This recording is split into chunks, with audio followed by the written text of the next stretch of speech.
So investigator investigator Jeff McGrath officially testified, right, to the fact that Daniel Robinson's sock, okay, so black, special, full press, full comfort, specifically designed for long excursions in the outdoors.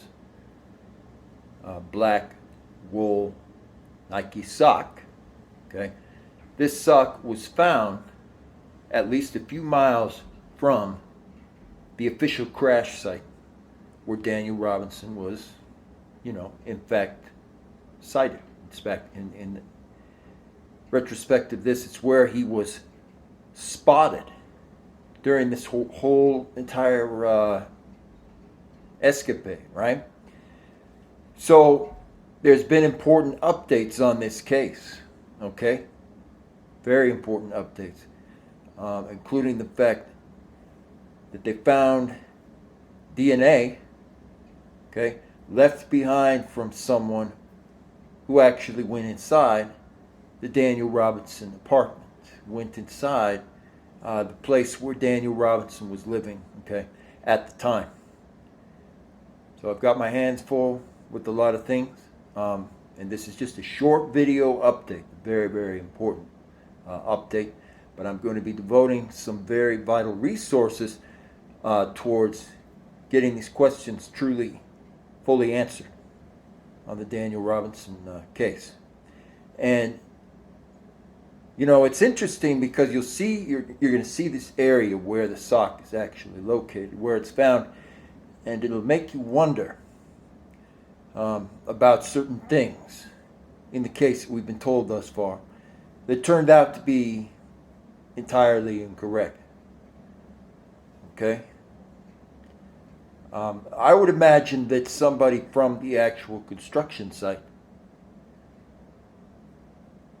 that may have known Ken from the Weber Welling systems, or may not really know Ken from the Weber, the Weber Water Company and so on, did come across Daniel, and some type of foul play resulted in that scenario, and it stands to reason that he may have passed on. He may still be out there. I can tell you though 100% what has been confirmed now is that he most certainly had either been abducted or he had been taken somewhere because someone who is not acknowledged yet, who they have not identified yet, came back to the Daniel Robinson apartment, but this was after the episode had taken place. So this is a very, very important distinction for this, and this is a vital update for this case. Thank you.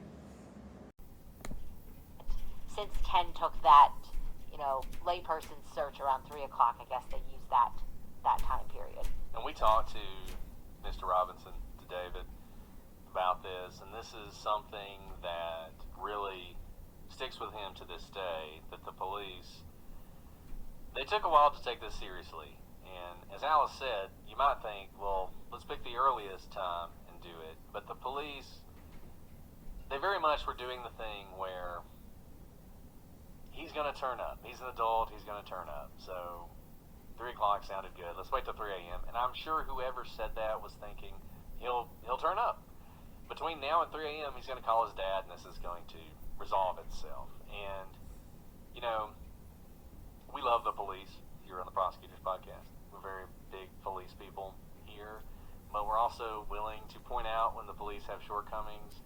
And we talked about this in the Jason Landry case. We talked about this in a lot of cases where we talked about this in the Moab case, where police often take what is most likely to happen and they base their reaction on that. So the most likely outcome for any missing persons report is that it will resolve itself.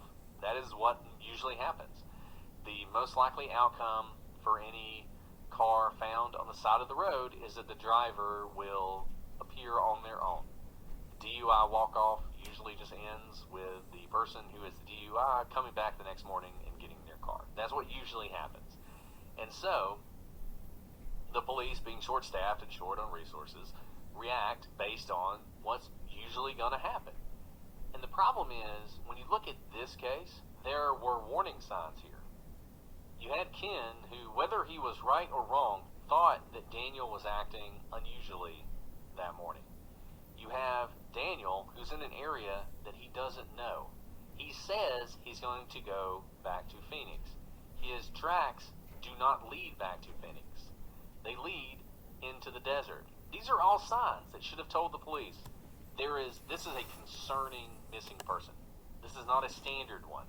This is one where something might have gone really wrong, and the earlier we get out there, the more likely we'll have a positive outcome. Okay, and the key element here, right? Treat it like it's any other Okay. adult who hasn't talked to their parents. Is in they 12 hours, found and their his parents are calling the police. sock. And we lose at least a couple days because of that. Some of the investigators, specifically Jeff McGrath, found his sock in the area Following up on ground searches. a couple of miles the first away real day of searches. So, like Brett mentioned, this is from really the 2 days later. first crash the site. time that And I'm going to show it.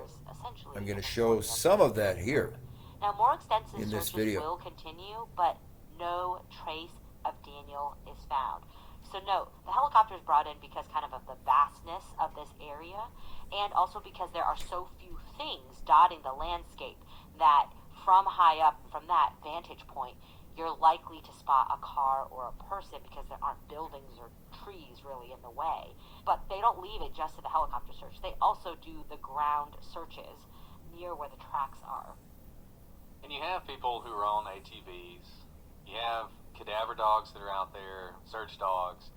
At this point, you do have sort of a real search, grid search going on in the area around Daniel's worksite in the last place he was found. And you would think if there was any evidence of Daniel in that area, you would find it, but the police don't. Almost a month passes. July 19th, police do locate Daniel's blue 2017 Jeep Renegade less than 3 miles from his work site. It's laying on its side in a ravine. Police helicopters had flown over the area, but apparently they missed the car. Okay. And I need to point out here, right? Were found inside Jeff and McGrath around found the SUV. some of these articles The of clothing vehicle was still in drive. All the a airbags ways were away deployed. from the crash The site, police and but his closer, family continue to look right? for Daniel, Closer to but so far, Surprise, they have found Arizona. nothing. And So basically, so a month that's right, passes by folks. in the area Prior that they were videos searching that I've done so close to his work site, heavily they find invested Daniel's into the car. Robinson, the There seems to be Daniel a wreck that Robinson occurred, case. but there's Assisted Jeff to nothing that find, indicates that Daniel you know, is there, is certain around clothing there. that they It's been a found. while. Things may have happened, but there's But no the sign key, of him. Like we have found in other cases where the they key find is remains that there of really someone, has or an indication been that no they were sign hurt at the site. Here we have just nothing, and of we still don't know where Daniel DNA is. And I gotta say, I find this to be of almost Daniel. They found This clothing. is the first thing that just really strikes me They found as strange. I mean, let's talk about the search information. here for a second. They So found Daniel goes people missing. The who police, they launch the claim search. It actually covers to have 70 run square into him. miles of desert.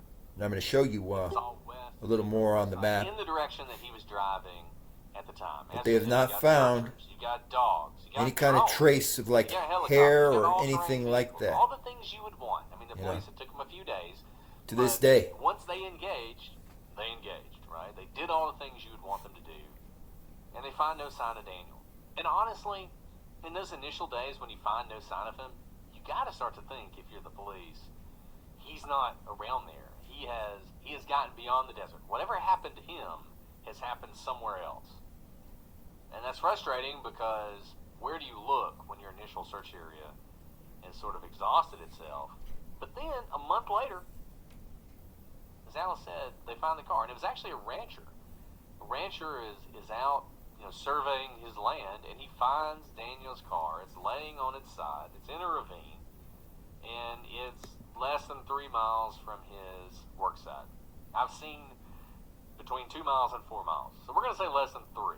Less than 3 from where he's last seen. Now, according to Daniel's father, not only had this area been searched, not only had the helicopter flown over this area, but the rancher who found it would later say that he had been to the area a few days before and there had been no vehicle. So what do we make of this? We said 1,000 times before how difficult it is to find a body, and how often searches will cover areas where a body is eventually found, and how sometimes, unless you literally walk right over it, you're not even going to find a body, and how that's not that unusual. We're not talking about a body here. We're talking about an SUV. We're talking about a Jeep Renegade, a blue Jeep Renegade. We're going to post pictures of this online. I would advise you to take a look at this. What some people will occasionally say is, well, it was dark. It's a dark colored vehicle, so maybe you just wouldn't notice it. I'm sorry. If you look at this, it doesn't look like the rest of the terrain. It's in a ravine, sparse vegetation. There is vegetation, but it's pretty sparse. The vegetation is green. It is a dark color. It's metallic. If you're flying over that in a helicopter and your whole intention is you're searching the area, I honestly don't know how you miss it. I mean, I guess the simplest explanation is you did, that the drones missed it and the helicopter missed it, and that none of the ATVs or the searchers or the dogs went anywhere near it. They were in the ravine over, and so they just didn't see it. Though in a grid search, this is a grid that should have been searched. I don't know how you miss this. I don't know how you miss it. Yeah, it's a really large object to miss. Again, it's not like a body. And if you look at this, it's kind of, it is clearly in an awkward position that you would not mistake in this car to be a car that is okay, that is parked, that was meant to be left there. It is clear that something has gone wrong with this car because of the way it's positioned. It's like teetering in the ravine on its side with windows blasted out, and obviously a car is much larger than a person. And if you look at this picture of the car, you'll see that it's really just desert around it. There's some brush, but it's low-lying brush, just like you would find in the desert. A lot of the vegetation in a desert climate is low to the ground so that they can soak up all the water. You know, whenever there's rainfall, they don't have to expend the energy to send water to outer limbs. And so the car is not at all buried in vegetation, and it stands out because the terrain looks like desert. Think of browns and grays and kind of that dry look, whereas the car is clearly metal and a dark blue that is not natural and doesn't naturally blend in to the surroundings. Can already see. Now this is a weird one, and the fact that it's weird and it has some quirky stuff doesn't mean there's not a simple explanation. I'm not trying to say that, but there are things about this case that are going to make you think, and we're really going to get into those. Yeah, and they are correct about that, folks. There are things about this case that are going to make all of us I think by the think, time we finish right? the next episode, you'll sort of understand. And there are things why there are people related to really this case question what's going on. that I do want to truly say a couple things. blow Those of you who live in Arizona, or even if your you mind don't, Daniel about is described as a what can happen to 5'6" someone, black you know, man in the weighing desert. 165 pounds with black hair, brown eyes, and he is missing part of his right forearm, including his hand. A $10,000 reward is being offered by Daniel's family for information that can bring him home. If you have any information, please go to pleasehelpfinddaniel.com or call the tip line at 844-602-0660.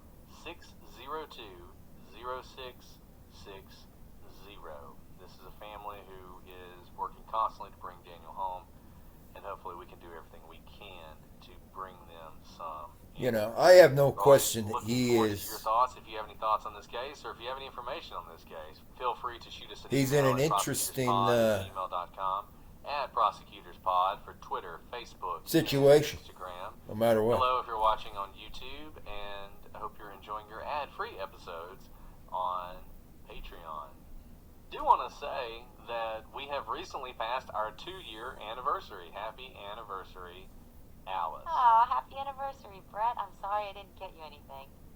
I forget what the 2-year anniversary is. I feel like the first-year anniversary is like paper or something It's like the that. 2-year podcast anniversary, drinking a lot of alcohol and recording at 11 p.m. on a Saturday night. I think that is. I think that's what the 2-year anniversary is. So I'm glad we celebrated in style. We don't have a problem. We also don't have other friends, so. It's true. It's true. We just have each other. And that's all we need. That's all we need. This is true. Okay. Well, Alice, do you have anything else you want to say before we sign off for tonight? Guys, the story has not even started. The kind of unusual aspects of this case, you've gotten a hint of it. It's the tip of the iceberg, but it gets stranger and stranger, and I think you'll, once we discuss them in the next episode, The most strange understand part why about this, we told folks, you to keep an open is mind. there are people, See, going west, we don't know did this all on about YouTube, who they are, So, Oh, like I said, but there are people in Surprise, Arizona, We do. We just, it's too much For a chitting and fact. chatting, but Kidding and that's chatting. who saw Sounds weird. Daniel out there. There we go, chitting and Some of chatting. them who ran into Chitting him and chatting again. Yeah. probably did All not right. Well, mean Alex, anybody we'll be back anything, next week with you know, more good. on this case. Some of them who ran into Until him then, said other I'm things Brett, And I'm out. about him. In any case, the prosecutor. somehow they are connected to this. And thank you once again. You folks are who make this all possible. Please like, subscribe. We're going to be going to that area, and I'm going to be showing you kind of this quick update on the Robinson case. Going west. What's truly going on here. Because Thank I you. was sick and I had to stream, and it was just so weird because it was literally the two of them doing a podcast episode about why I was sick. Here it is, as promised, the Daniel Robinson walkthrough of the actual vehicle. This is the Jeep Renegade when it was left in the current condition that it was left. Now, my hands are really full right now. On the ground, about 2 feet, 3 feet away. However, a bit later, and most likely later today, I'm going to do a slightly longer video on the issue of the Daniel Robinson case. This is just an update to give everybody, a sense One of my of what happened and get them up to speed on what's going on.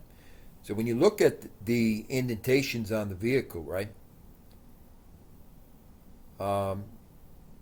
they wondered why there were these scuff marks. The scuff marks had some kind of residue there.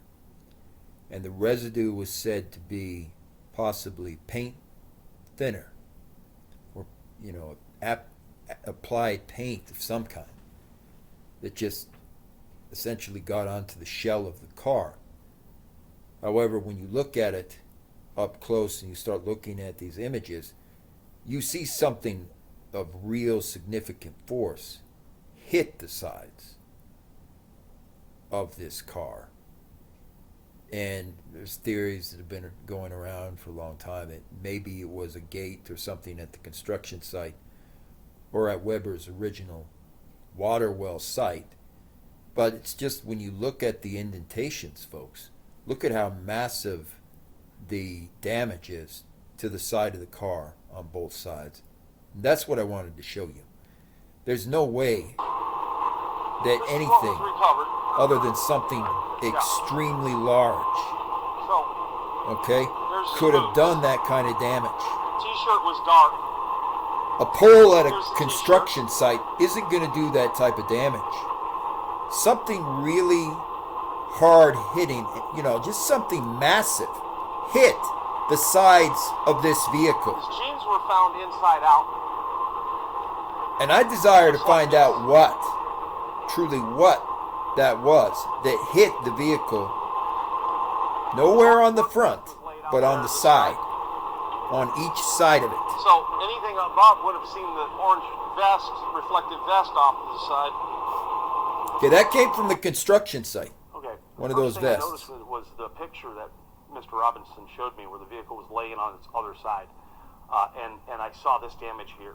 as you look down. See, that's the mirror massive holding damage. it. That's what I was saying. It didn't Something look right. It hit matched. that directly. Being tipped on the other side, and I saw this Maybe a giant rock, windshield from these pictures. something And this made is of from metal, some blunt force but something massive. coming inwards to it, like someone threw a rock or something to that. I don't Hit know. the side of that But vehicle. something hit this here. And I which- wonder if which it was broke this and another spiderweb this out. another This window car. glass is the only glass that's completely broken out on this entire vehicle. And this is the opposite side that it tipped on. There's panels in the roof. There are solid panels. There's no glass in the roof of this thing. So there's no glass and there's no glass damage on the roof Hatches inside, and you pull the release at and all. pop the panels out. And Even that's after it almost like flipping it's over. convertible. at least. So this damage 3 doesn't look different right to me. times. As we move around, this here, if you look low, this is probably the force that blew the airbags. So what doesn't make sense, right, is we've looked at this many times. Whatever it is that hit the side with such force and impact also hit the undercarriage of the car. Yet there's no visible damage anywhere to the hood or the actual top part of the vehicle, the top part of the Jeep Renegade. There's the glass, that's kind of at the top ceiling area that gets smashed, but there's no damage or any kind of indentation at any part of the hood or any of the headlights. And so that is unusual. That doesn't make sense.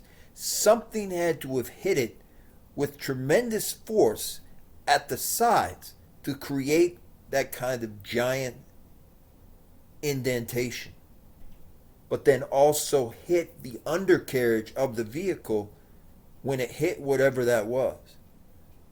And I keep wondering, because it couldn't have been just like a normal,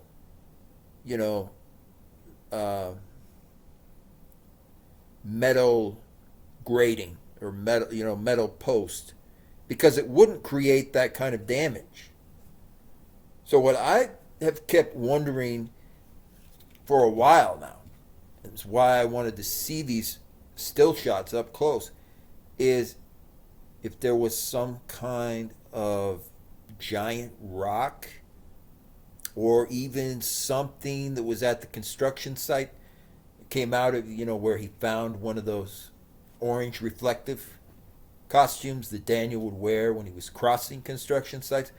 Some kind of mechanism on the ground that this vehicle hit. And it makes me wonder, folks. It makes me wonder if a truck, if a literal truck, because that's what it would take, is something of that size, struck this vehicle at the side, creating this giant gash kind of indentation.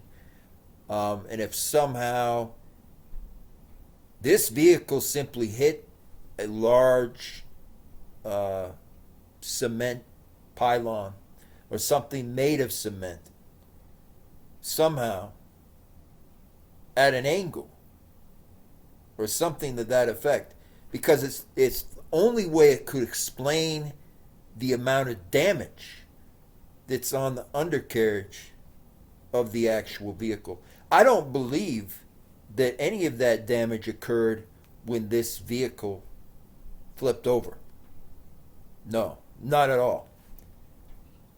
It had to have been something that this vehicle struck before it ever toppled over. And so that's where it's taking me back. It's just like takes you back almost to square one in certain ways, and that's why I'm doing this update. It was very, very important. I wanted you guys to see. I strongly feel now something hit this vehicle underneath. Something that was in the road. Some kind of obstacle, maybe some kind of object or mechanism. near the construction site, one of the construction sites he kept going through. Someone purposefully had his Jeep Renegade somehow hit this object, but I mean, that's the part, that doesn't make sense. And we can rule it out that it was just like an unidentified object. No. I mean, it hit something that was physically on the ground. And he also lost his socks. And I'm going to show you kind of that area where he lost those articles of clothing, where he took off his actual socks. And they were able to do a partial match, with the socks. So it's most certainly clothes that Daniel, wore. And the question is, what in the world occurred, that he would lose certain articles of clothing? Why was he near Surprise, Arizona? And similar parts of the mystery that really, really open up. Thank you. McGrath confirms that he crossed one of those construction sites. He had actual orange construction type of vests or something to signify when Daniel Robinson would get basically anywhere close to a construction site. And at this earlier stage of the investigation, no one understands that yet. They don't know why he would have that. However, it could have just simply been a way for people to be able to spot him if they were part of, the construction industry, if they saw him, if they encountered him at all, a way to be able to see him immediately.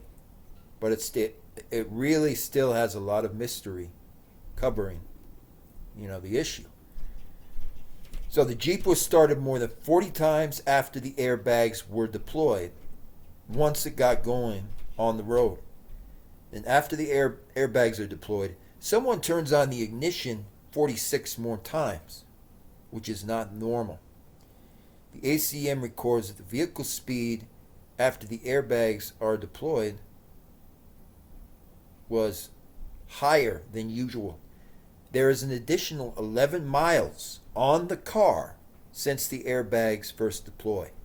It tells me the car was driven around after the crash occurred.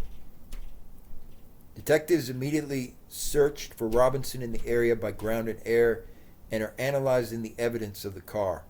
Yeah, you know what, folks?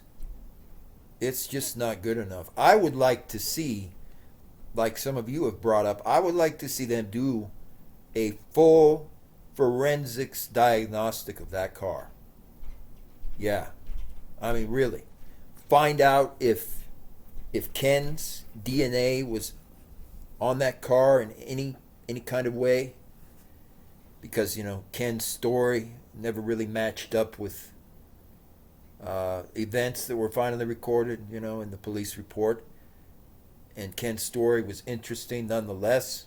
And everything should be always fully checked and investigated, And it would be good to see, forensics-wise, if Ken's DNA was ever in that car. I would like to see forensics done, I tell you, so that they could determine whether Daniel Robinson's DNA was ever on the outside of that car in any area. We just have a lot of very, very good questions. It says, by looking at the photographs, it doesn't match the area in question. Sometimes it could also be staged. Detectives learned from family and co-workers that Robinson's behavior in the days prior to him going missing were not normal, but there was no indication he wished to harm himself, and so on.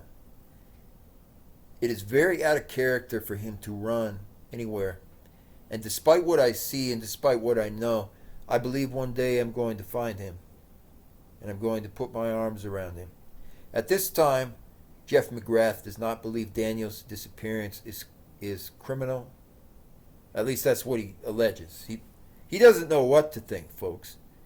because he found that orange kind of reflective vest that apparently Daniel wore, you know.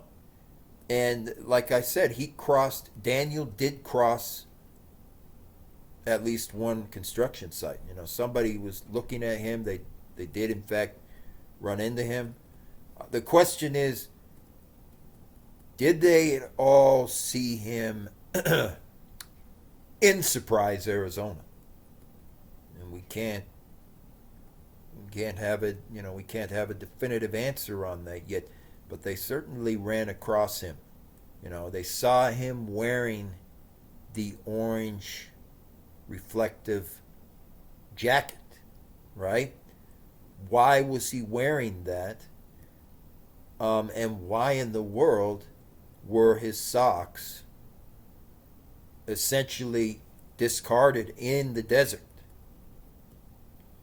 Unless, you know, maybe he actually did, because they show that you know, that is one of his socks for a fact. So maybe he is someone who truly did have issues in the desert, and maybe he took his shoes and his socks off. You know, it's really difficult to be able to tell. But based upon what's been shown, okay, and based upon his job description, it stands to reason that forensics have to be done on that car, on the Jeep Renegade. Daniel has worked for us for 2 to 3 years as a field geologist and been one of the best and most valued members of the team. That's all, folks. Right? There's a lot. There's just a lot that went on here. So in the last part here, that I would like you guys to really be thinking about and be pondering is the area of the road, you know, off of Sun Valley Parkway, that's heading towards Surprise, Arizona. That's closer to Surprise. And this is where, all right, right over here off the side of the road, this is where the strange items were found in the desert, okay, including that black Nike sock that I mentioned that was in fact belonging to Daniel Robinson, that he had worn it, okay, that he wore that sock at one point. The question, though, it really gets down to the issue of why was his clothing found in the desert? You know, something clearly had to have happened, right? We see that the boots were found directly by the Jeep Renegade that was turned over. We discover that certain items of clothing, not many, but just, you know, certain items such as the sock, were found quite a bit of ways, distance-wise, quite a bit of ways away from that actual area where the vehicle crashed. And there isn't any real answers, right, to be able to truly make sense of what might have occurred there. So I want you guys to be pondering and thinking really about this, okay? Because this is the area where one of the items of clothing was found. And we see this is more nearby, actually, the White Tank Mountain Regional Park, right? And so can we think of a scenario, kind of an innocent explanation at first, that Daniel would need to go off the beaten path to find, you know, water right away or something like that. And if that was the case, would he go into this area? Would he potentially go into the Mountain Regional Park? You know, would he potentially be in kind of a disheveled state of mind in regards to his surroundings, because he was lacking water? Could it be more of an innocent explanation that he just kind of wandered off after he was dehydrated for a certain amount of time, and he started wandering off into those directions, right? And he could be found out there either having fainted from dehydration and would have passed on, or found out there, you know, still intact, okay, still alive, but just wandering into these regions, because the effect that dehydration, right, can have on someone's mind can never be understated. And so I would like you guys to be pondering, you know, these key issues. That's certainly an explanation. Another explanation, of course, is he was in a kind of a difficult spot, right? His state of mind was not thinking as clearly as it normally does. And what happened with Caitlin, who he apparently was really, you know, he was just very serious about this Caitlin person. And the text messages that came directly into that situation indicate that he was going above and beyond to, you know, find this Caitlin, even after she had said, you know, she didn't want to see him anywhere, you know, near her house again, you know, and things like that. And we could, because I haven't investigated the full story yet, all right? We could, you know, infer different scenarios, of course, but it's like, is that enough? You know, is that enough to explain his kind of state of mind of why he might wander off? Or is the other explanation possible and very likely now, that he was either kidnapped or someone who didn't mean him well, right, attempted to abduct him, right, out here more in this region where you find a couple of his articles of clothing? That's an explanation that could also certainly make a lot of sense. The key element here is we still don't have any true, clear answers as to why he would leave his vehicle behind. And more to that point, we don't know why his vehicle was out here closer to Surprise, Arizona, kind of on the road towards that town. We don't know that to start with. We don't understand why he was out here yet. And what we've discovered, based upon some circumstantial evidence and also hard evidence that showed just something that happened at that construction site, is we discovered that he did pass through a construction area, right? And potentially he may have passed a construction site multiple times. We don't know. But we do know that very strange orange reflective gear was found and discovered, you know, that he had on him at one point. You know, we know that someone did see him, or what you could say they would have an exact description of Daniel, meaning it appeared to be Daniel. And that's certainly enough to say that potentially someone may have been following him. All right, and I'm getting to the point here where I'm just wondering, when will they do a real forensic test of the vehicle and of that apartment, right?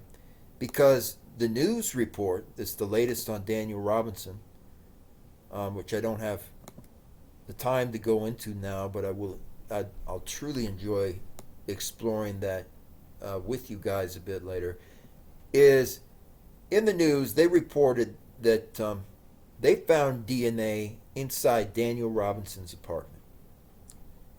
And that DNA belongs to an unknown third party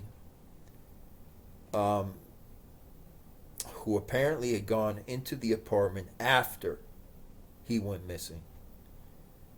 And they haven't explained really the specifics about it, but that was confirmed to have been discovered. And you just wonder, was there an unknown male subject watching him? Was there someone that might not be too surprising to some of us? Did someone go into his apartment that was clearly not supposed to be there? And when he was clearly out here walking, right, folks? Because he would have been without water for a certain amount of time, so he would be walking in this desert. When he was out here, did he run into any kind of animals? Because we know that there is a lot of interesting animals right here on this stretch of road right before it gets to Surprise, Arizona. And,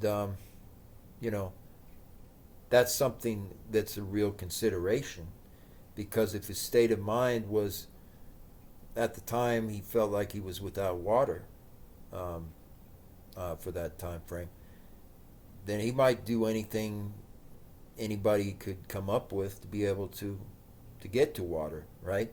Because when we're in that kind of mindset, we're not really thinking as clearly. We're not thinking about other things, and that's where I wonder, is potentially some of the answers we're looking for, right? Is potentially some of those answers found in this desert right out here, right after this sign that talks about watch for animals. And you have to remember, okay, this is the area where one of Daniel Robinson's pieces of clothing, they finally confirmed that he was the one who was wearing that clothing, the sock, and apparently there was another piece of clothing that Daniel, originally had in his possession. Was there a reason for that, right? Could he have lost an item of clothing due to dehydration or other innocent explanations? And so that's what I'd love to explore, since there's no time to do it right now. It's something I'd like to plan for, and it's something I'd like to really go over with you guys as well, when we can finally get into that and do also kind of a live session on this too. Everything about the Daniel Robinson case is really a mystery, and so I leave you guys with that. I want you to really ponder, think about the mentality of what Daniel would probably be going through if he was in that kind of situation for an extended period of time, right?